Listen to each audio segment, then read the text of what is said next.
नमस्कार. कथासागरच्या 174व्या भागात सगळ्यांचं स्वागत.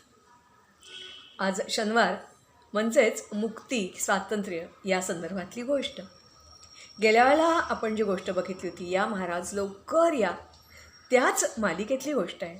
आज शिवाजी महाराजांची खूप खूप खूप आतुरतेने आठवण येते, कारण शिवाजी महाराजांनी गेल्या वेळेला दक्षिणेमध्ये हैदराबादच्या स्वारीवर गेलेले असताना तिथल्या देवळांची निर्मिती कशी केली ते आपण बघितलं. आज आपल्या शेवट करताना असंही बघितलं होतं की अशा कित्येक वास्तू आहेत की त्यांना शिवाजी महाराजांसारखा कोणतरी माणसाची आज खरोखरीच वाट पाहत आहेत. सध्या आपली लोकशाही आहे, त्यामुळे पटकन कोणाच्या मनात आलं आणि काही केलं असं नाही करता येत, तर विशिष्ट पद्धतीनेच पुढे जावं लागतं.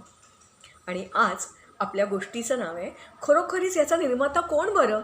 खरोखरीच याचा निर्माता किंवा ह्याची बांधणी कोणी केली, कोणी रचलं, कोणी एवढं हे शिल्प विशाल भव्य जगातलं 8वं आश्चर्य बांधलं. खरोखरीच याचा निर्माता कोण आहे याचा शोध घ्यायचा प्रयत्न मी करते म्हणण्यापेक्षा माझ्या वाचनामध्ये किंवा बघण्यामध्ये असे व्हिडिओ आले, मलाही खूप इंटरेस्ट वाटला आणि मग मी अर्थातच लायब्ररीमध्ये या संदर्भातली जेवढी पुस्तकं मिळतील तेवढी वाचून काढली आणि मलाच पडलेल्या प्रश्नाचा गुंता मी तुमच्यासमोर घेऊन येते आहे. तुमच्या माझ्यापैकी प्रत्येकाने हा विचार करूया. सध्या हा जो भाग आहे हा थोडासा न्यायालयात पण आहे. यावर्षी प्रथमच काही स्त्रियांनी मागणी केली कोर्टाकडे, सुप्रीम कोर्टाकडे, की आम्हाला इथे जाऊन शिवाची पूजा अभिषेक करायची परवानगी द्या शिवरात्रीच्या दिवशी. अर्थातच ती परवानगी त्यांना नाकारली गेली. हा जो सगळा भाग आहे हा संस्कृती मंत्रालयाकडे दर्ज केला गेला. मात्र ह्या स्त्रियांनी आणि काही त्यांच्याबरोबरीच्या माणसांनी, फॅमिली मेंबर्सनी ताजमहालच्या मागच्या बाजूला जाऊन एक ज्याला आपण म्हणतो मानसपूजा, तसं मानस अभिषेक शिवाला त्या ठिकाणी केला. कारण त्यांचं किंवा इतर अनेक जणांचं असं म्हणणं आहे की ताजमहाल हा पूर्वीचा तेजोमहाल, तो तेजोमहाल होता की आणखीन काही होतं. ह्या संदर्भात बरीच संशोधन. पहिल्यांदा हा भाग ज्याला सुरुवात झाली कॉन्ट्राव्हर्सीला, ते आपले एक पूना ओक नावाचे एक इतिहासकार होते, सुभाषचंद्र बाबूंचे सहकारी होते. अमेरिकन वृत्तपत्र समूह, भारतीय दिल्लीची आकाशवाणी याचे प्रमुख वार्ताहर होते आणि त्यांना कुठून तरी प्रेरणा स्फूर्ती झाली आणि मग त्यांनी असंख्य शोध घेत हा सिद्धांत मांडला. मात्र प्रत्यक्ष विषयाकडे वळण्याच्या अगोदर एक आपण सगळेजण मिळून तुळजामातेला, कोण माहीत आहे शिवाजी महाराजांची अर्थातच कुलस्वामिनी, तिला एक आणि शिवाजी महाराजांना एक प्रार्थना करूया की महाराज खरंच लवकर या हो. असं जर काही असेल तर आम्हाला आणि आमच्या तिथलं जे मंदिर होतं विष्णूचं असेल, शिवाचं असेल, आणखीन कोणाचं असेल, याचा निर्माता खरोखरी कोण आहे बरं हे लवकर जगाला कळून द्या. आधी ही प्रार्थना आणि मग मी पुढे जाते. एकची मागणे आता, एकची मागणे आता, द्यावे ते मज लागे, द्यावे ते मज लागे. तुझाच तू वाढवी राजा, तुझाच तू वाढवी राजा, शीघ्र आम्हास देखता. दुष्ट संहारिले मागे, दुष्ट संहारिले मागे, ऐसे उदंड ऐकतो, ऐसे उदंड ऐकतो, परंतु रोकडे काही, मूळ सामर्थ्य दाखवी, मूळ सामर्थ्य दाखवी. देवांची राहिली सत्वे, तू सत्व पाहसी किती, भक्तासी वाढवी ऐसी, भक्तासी वाढवी वेगी, इच्छा पूर्ण परोपरी. रामदास म्हणे, रामदास म्हणे, माझे सर्व आतुर बोलणे, माझे सर्व आतुर बोलणे, क्षमावे तुळजे माते, इच्छा पूर्णच ते करी, इच्छा पूर्णच ते करी. तेव्हा आज आपण खरोखरीच अशी इच्छा आणि गाऱ्हाणं तुळजामातेला आणि शिवाजी महाराजांना घालूया की महाराज आमचं हे कोडं लवकर सोडवा. ज्याला आम्ही इतके वर्ष समजत आलो किंवा आम्हाच्या मनावर ठसवलं गेलं की ताजमहाल हा कोणासाठी बांधला, कोणी बांधला, त्याची जी मुमताज महल शहाजहानची पत्नी, तिच्या स्मरणासाठी तिने बांधला. सगळे कामगार त्यांची नावं कळू नयेत, त्यांनी दुसरी वास्तू बांधू नये म्हणून त्यांचे हात तोडले गेले, असं आमच्या मनावर इतकं बिंबवलं गेलं की आम्ही तेच खरं धरून चाललो. मात्र आत्ता सध्या ही कॉन्ट्राव्हर्सी सुरू आहे, कारण एक कार्बन डेटा ब्रिटिश दाम्पत्याने इथे येऊन जो काढला त्याच्यामध्ये ह्याचं वय जवळजवळ 1630 ते 50-52 हा काल सांगितला जातो तो नाही, त्याच्यापूर्वी जवळजवळ 300 वर्ष हा गेलेला आहे. एवढंच नव्हे तर तैमूरलंग 230 वर्ष ह्याच्यापूर्वी आलेला तो या वास्तूत राहिलेला आहे. त्यांनी त्याच्या नोंदीमध्ये ह्याचा उल्लेख केलेला आहे. बाबर मुघलांचा पहिला आक्रांता तो या वास्तूत राहत होता. त्याचा मुलगा हुमायून तो इथे राहत होता. त्याचा भाऊ, त्या भावाचं लग्न या सुरेख वास्तूमध्ये झालेलं आहे. त्यावेळेला कुठेही तेजो महाल याचा उल्लेख मात्र केलेला नाही आहे, मात्र वर्णन केलेलं आहे. बाबरची जी नात होती तिने काही लिखाण केलेले आहे, त्यामध्येही याचा उल्लेख आहे. आणि असं असताना खरोखरीच हा शहाजहाननी बांधला की आणखीन कोणी बांधला? मी पुढे जातेच आहे, पण ओक जे आहेत ते आपल्याला अनेक अनेक गोष्टी सांगतात. तुम्ही त्यांची पुस्तकं जरूर वाचा. हे ताजमहाल नव्हे तर तेजो महालय आहे. याचप्रमाणे इतिहासातल्या घोडचुका नावाचं त्यांचं पुस्तक वाचा. इंग्रजी पुस्तकं तुम्हाला वाचायला हवी असतील तर अनेक पुस्तकं आपल्याला उपलब्ध आहेत की ज्याच्यामध्ये अनेक फरमानं, अनेक दस्तऐवज दिलेले आहेत. मात्र ते हे सगळं वाचल्यानंतर आपल्या मनातही शंका का येते? कारण मुघल किंवा तुर्क येण्याच्या अगोदर दिल्ली नव्हती का? दिल्ली नव्हती का? दिल्ली होती.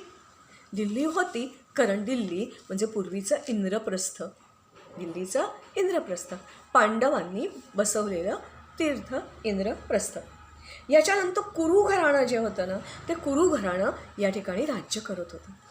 त्याच्यानंतर आलं मौर्य एम्पायर, मग आलं कुशाण एम्पायर, गुप्त, वर्धन आणि त्याच्यानंतर आले तोमर.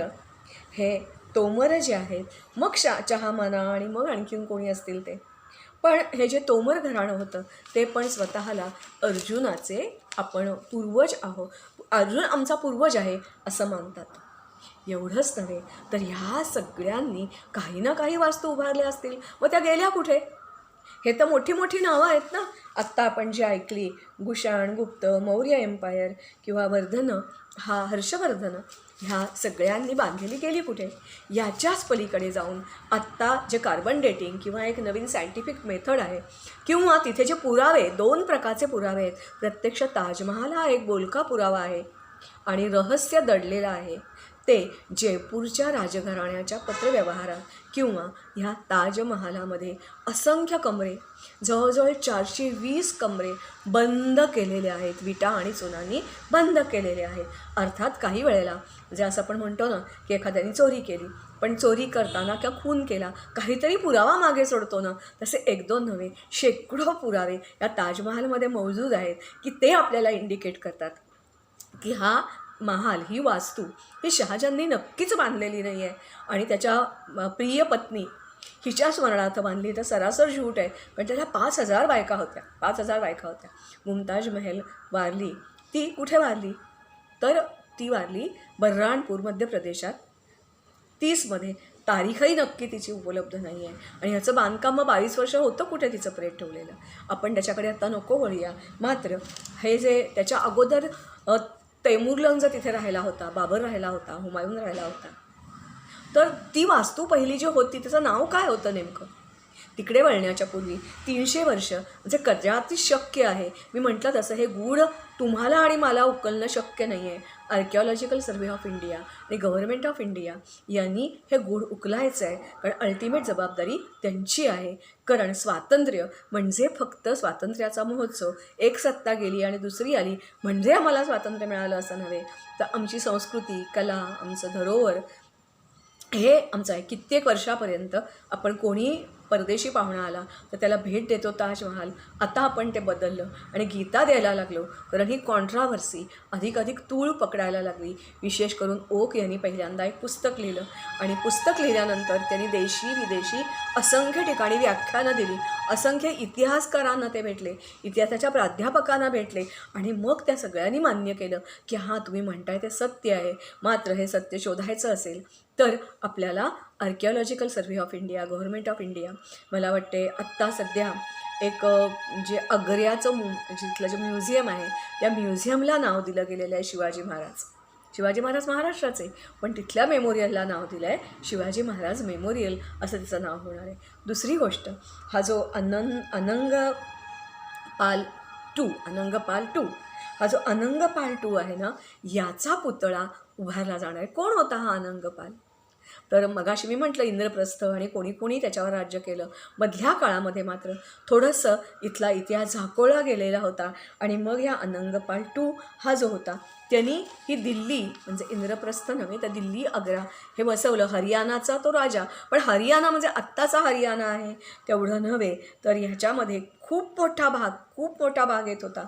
म्हणजेच हरियाणा, दिल्ली, हिमाचल प्रदेश, पंजाब, उत्तर प्रदेश, मध्य प्रदेश, राजस्थान, आणि त्याची पहिली राजधानी होती अनंगपूर ही राजधानी होती. आणि मग त्यांनी दिल्लीला नव्हे, तर दिल्ली हा अपभ्रंश आहे, तर DHILLI असं ह्याचं स्पेलिंग नाही आहे, तर ह्याला त्यांनी ही राजधानी हलवली. धिलिकापुरी असं ह्यांनी नाव दिलं. धिलिकापुरी असं ह्याचं नाव दिलं. आणि अर्थातच यांनी केलेली बांधकामं आजही मौजूद आहेत. सगळ्यात मोठं तिथे एक जो मोठाच्या मोठा स्तंभ आहे, एक कधीही न गजणारा स्तंभ, त्याच्यावर जो एक शिलालेख आहे त्याच्यामध्ये हा जो स्तंभ आहे हा अनंगपाल टू यांनी इथे आणला.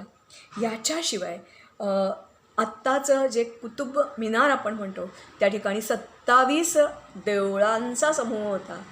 आणि ती वराहमिहीर याची ही काय होती तर ऑब्झर्वेटरी होती. हा वराहमिहीर भोज राजा मिहीर भोज याच्या दरबारातला एक होता. त्यामुळे कदाचित मिहीर भोज असू शकेल किंवा हा अनंगपाल असू शकेल ज्यांनी ही अप्रतिम इमारत बांधली. कारण जवळजवळ यांनी 80 किल्ले या अनंगपालने बांधले.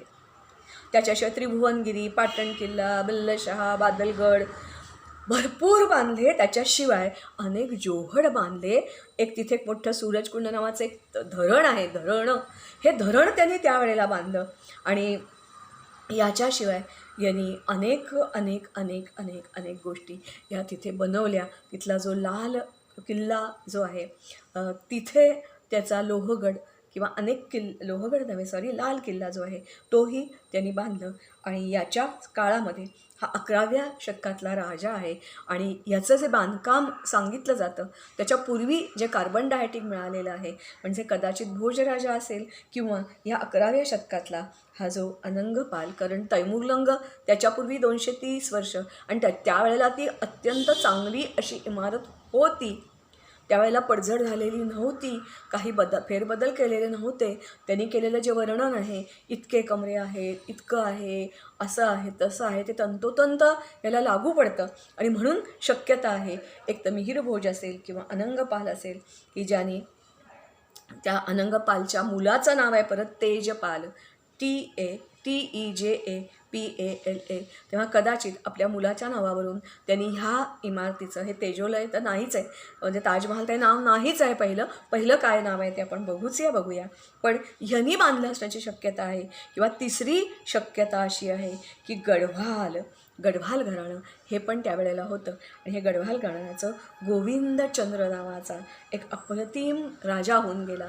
त्यांनी पण बरीच बांधकामं स्थापत्य केलेलं आहे. आणि त्यांनी जो कुतुबुद्दीन ऐबक आणि मोहम्मद घोरीचा पराभवही केलेला आहे. तेव्हा कदाचित हा गोविंदचंद्र यांनी पण हे बांधकाम केलं आहे. कोणी नक्की बांधकाम केलं आहे ते ना मला माहिती आहे ना इतिहासकारांना नक्की सांगता येत आहे. मात्र आपण जर सगळा कागदोपत्री पुरावा बघत गेला तर आपल्याला फक्त एवढंच कळतं की नक्कीच काहीतरी ह्याच्यात गोम आहे, शोध घ्यायला हवा आहे. असं म्हटलं जातं की त्याचे 3 मजले हे जमिनीच्या खालती आहेत. 7 मजली एकूण ही इमारत आहे. त्याचा वरचा भाग फक्त आपल्याला दिसतो. कबर ही जमिनीशी खणलेली असते. ही वर आहे, त्याची उंची जास्त आहे. पुढच्या वेळेला मी तिकडे येईनच तोवर तुम्ही यूट्यूबवर जाऊन याच्या संदर्भातली माहिती मिळवायचा जरूर प्रयत्न करा. यांनी अनेक पुरावे. कसा ताजमहाल बघाल, तिथे कसं गणेशपट्टी कुठून आली, गणेश कोनाळा कुठून आला, नगारखाना कुठून आला, 7 विहिरी म्हणजे 7 मजल्यांची विहीर कशी आली, 1 ना 2 असंख्य गोष्टी तिकडे आपण पुढच्या वेळेला जाऊया. आज मनामध्ये आपण सगळे विद्यार्थी आहोत. तुम्ही, मी, या वयातही मी विद्यार्थीच आहे असं मानते. याचा रहस्याचा शोध घ्यायचा प्रयत्न आपण केला तर आपल्या काही हातात येणार नाही. आपण खूप सामान्य माणसं आहोत. मात्र शिवाजी महाराजांसारखा कोणीतरी निर्णय घेणारा, त्यांनी विचार केला नाही ना की मी हा निर्णय घेताना त्यांनी कोणाचा विचार केला, शत्रूला काय वाटेल हा नाही विचार केला आहे. तर माझी माणसं, माझा देव, माझा धर्म याचा विचार संभाजी महाराजांचे जेव्हा छळ केला गेला तेव्हा किती प्रलोभनं त्यांना दाखवली गेली तरी ते नाही ना बळी पडले. कारण केवळ राज्य म्हणजे राज्य नव्हे, भारत स्वतंत्र झाला म्हणजे सीमा स्वतंत्र झाली असं नव्हे, तर आमची पारतंत्र्यात असलेली ही अशी असंख्य मंदिरं, अशी असंख्य स्थानं जी आमची आहेत ती आम्हाला किमान त्याची दाद गेली पाहिजे, शोध घेतला पाहिजे. एवढी परत एकदा मगाशी मी ज्याप्रमाणे म्हटलं होतं आर्त हाक रामदासांनी मांडलेली आहे तशी आपण मारूया. महाराजांना परत लवकर बोलवूच या. रामदास म्हणे माझे सर्व अतुर बोलणे, क्षमावे तुळजे माते, इच्छा पूर्णची ते करी. इच्छा आपण करूया की खरोखरीच आमच्यासमोर याचा खरा ताजमहालचा निर्माता कोण आहे तो येऊन दे. पुढच्या वेळेला मी तुम्हाला याच संदर्भात आणखीन बरीच माहिती देईन. फोटो तुम्ही यूट्यूबवरही बघू शकता. नमस्कार. आणि हा भाग आणि पुढचा भाग जरूर अनेकापर्यंत पोचवा. आणि स्वातंत्र्य मिळण्यासाठी आपण काही केलं नाही, पण टिकण्यासाठी आणि स्वातंत्र्याचा खरा अर्थ कळण्यासाठी आपण नक्कीच सगळे प्रयत्न करू शकतो. नमस्कार, धन्यवाद. महाराज लवकर या. तुळजे माते आमची हाक ऐक. नमस्कार.